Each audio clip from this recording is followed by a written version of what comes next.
नमस्कार विद्यार्थी मित्रांनो, आज आपण इयत्ता 7वीचं स्कॉलरशिपचं यशोदीपचं पुस्तक आहे ते सॉल्व करून घेत आहोत. पाहूया. त्याआधी HD ट्युशन क्लासेस चॅनलला अजूनही सबस्क्राईब केलं नसेल तर सबस्क्राईब करा, लाईक करा, शेअर करा. आणि ह्या वर्षी पहिल्यांदा 7वीला स्कॉलरशिप आलेली आहे.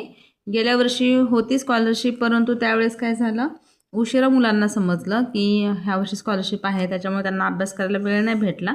ह्या वर्षी तुम्हाला लवकर माहिती आहे की आता 7वीला स्कॉलरशिप आहे, तर तुम्ही अभ्यासाला सुरुवात करा. त्यासाठी मी आता हा व्हिडिओ पाठवत आहे. आणि तुम्हाला कोणत्या स्वाध्यायाबद्दल काही प्रश्न असतील की बाबा ह्या स्वाध्यायामधील हा प्रश्न आम्हाला समजला नाही, तरी तेही तुम्ही मला विचारू शकता, कमेंटमध्ये टाकू शकता. पाहूया. पहिला लेसन पाहूया स्कॉलरशिपचा. नैसर्गिक संख्या, पूर्ण संख्या, पूर्णांक संख्या, परिमेय संख्या. इथे तुम्हाला महत्त्वाचे मुद्दे दिलेले आहेत, परंतु ते मी तुम्हाला आता समजून नाही सांगत, ते तुम्ही वाचून समजून घ्या. आपण डायरेक्ट स्वाध्याय 1.1 सॉल्व करून घेऊया. पाहूया. स्वाध्याय 1.1 पहा. त्याच्यातील पहिला प्रश्न आहे, सर्वात लहान ऋण पूर्णांक संख्या कोणती? ऋण म्हणजेच निगेटिव्ह नंबर. सर्वात लहान हवी आहे निगेटिव्ह नंबर. तर पहा, त्याच्यासाठी आपण नंबर लाईन मी तिथे ड्रॉ केलेली आहे. पहा, ही नंबर लाईन ड्रॉ करून तुम्हाला मी समजून सांगते. ही नंबर लाईन आहे, याला संख्या रेषा म्हणतात. इथे हा आहे 0, हा आहे आरंभ बिंदू. तिथून उजवीकडे आहेत सर्व पूर्णांक संख्या, डावीकडे आहेत सर्व ऋण संख्या. इकडे धन आहे, तिकडे ऋण आहेत. तर आपल्याला प्रश्न काय विचारलेला आहे पहा, सर्वात लहान ऋण पूर्णांक संख्या कोणती? आता ऋण संख्या इथून सुरू झाल्या -1 पासून या साईडला. जसं 0 पासून आपण डावीकडे जाऊ तसं संख्या लहान होत जातात. मला सांगा, आपल्याला संख्या माहिती आहे शेवटची संख्या किती असेल? नाही, संख्या असंख्य आहेत. मग आपल्याला ऋण सर्वात लहान संख्या माहिती नाही. ही ऋण सर्वात मोठी संख्या -1 किंवा ऋण 1 ही सर्वात मोठी ऋण पूर्णांक संख्या आहे. आणि सर्वात लहान इकडे आपण वाढवत जाऊ तसे संख्या वाढत जाणार आहेत. मग इकडे संख्या माहिती आहेत का आपल्याला? सगळ्या नाहीत. म्हणजे याचा अर्थ आपली ती संख्या जी आपल्याला विचारलेली आहे कोणती, लहान ऋण पूर्णांक सांगता येत नाही. पुढचं पहा, सर्वात मोठी ऋण पूर्णांक संख्या कोणती? मी आत्ताच तुम्हाला सांगितलं, -1 ही सर्वात मोठी ऋण पूर्णांक संख्या आहे. कारण जसं इकडे इकडे जाऊ, डाव्या बाजूला संख्या रेषा वाढवू, तसं संख्या लहान होत जातात. म्हणजे सर्वात मोठी ऋण संख्या कोणती असणार आहे? -1 किंवा ऋण 1. म्हणजे याचं उत्तर असेल ऋण 1. तिसरा प्रश्न पहा, सर्वात मोठी धन पूर्णांक संख्या कोणती? आता पहा संख्या रेषा, सर्वात मोठी धन पूर्णांक संख्या 0 पासून आपण उजवीकडे जाऊ जसं तसं संख्या मोठ्या होत जातात. संख्या असंख्य आहेत, म्हणजे आपल्याला सर्वात मोठी माहिती आहे का संख्या कोणती आहे? नाही. म्हणून सर्वात मोठी धन पूर्णांक संख्या सांगता येत नाही. म्हणजे तिसऱ्याचं उत्तर सुद्धा काय आहे? सांगता येत नाही. 4 नंबरचं उत्तर पहा, सर्वात लहान धन पूर्णांक संख्या कोणती? सर्वात लहान धन पूर्णांक संख्या पहा, ही 1 ही काय आहे? सर्वात लहान धन पूर्णांक संख्या. ही सर्वात मोठी ऋण पूर्णांक संख्या. सर्वात लहान ऋण पूर्णांक सांगता येत नाही. ही सर्वात लहान धन पूर्णांक संख्या आणि सर्वात मोठी धन पूर्णांक संख्या सांगता येत नाही. 5वा प्रश्न पहा, सर्वात लहान धन पूर्णांक संख्या. सर्वात लहान धन पूर्णांक संख्या व सर्वात मोठी ऋण संख्या यातील फरक किती? सर्वात लहान धन पूर्णांक संख्या कोणती आहे? 1. आणि सर्वात मोठी ऋण पूर्णांक संख्या ऋण 1. यांच्यातील फरक काढायचा म्हणजे वजाबाकी. म्हणून 1 वजा 1. आपण 6वीच्या इयत्तेमध्ये शिकलेलो आहे. 6वीमध्ये काय आहे? शेजारी किंवा कंसाच्या बाहेर जर वजा चिन्ह असेल तर आतल्या संख्येचं चिन्ह बदलतं आणि ते काय होतं? धन होतं. म्हणून 1 + 1 2. म्हणजे याचं उत्तर काय असणार आहे? 5-2.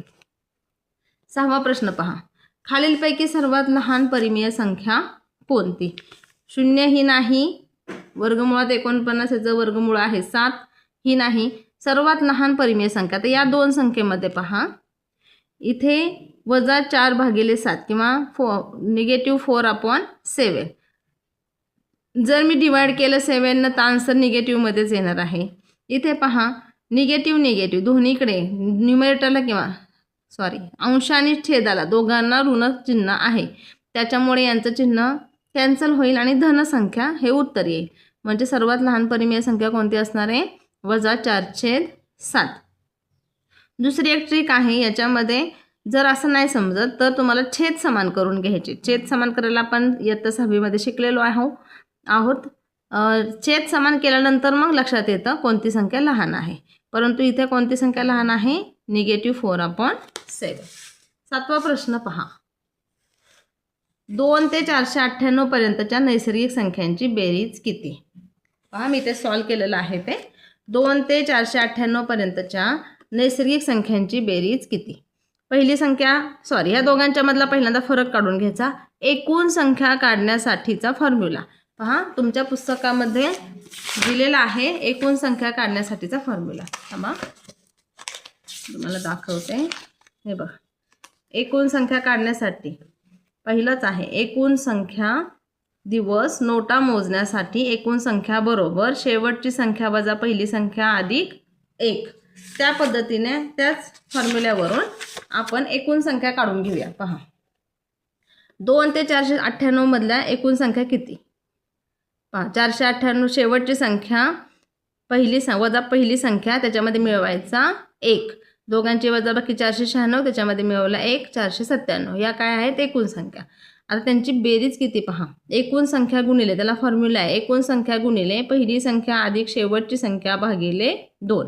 एकूण संख्या किती आल्यात आपल्या? 497 गुणिले पहिली संख्या 2 अधिक शेवटची संख्या 498. या दोघांची करायची आहे बेरीज. भागिले करायचे आहेत 2. 497 गुणिले दोघांची बेरीज आलेली 500 भागिले 2. 2 न 500ला भागले किती राहतील? 250. आणि 497 गुणिले 250 केलं तर उत्तर आलेलं आहे 1,24,250. ही आहे 2 ते 498 पर्यंतच्या नैसर्गिक संख्यांची बेरीज.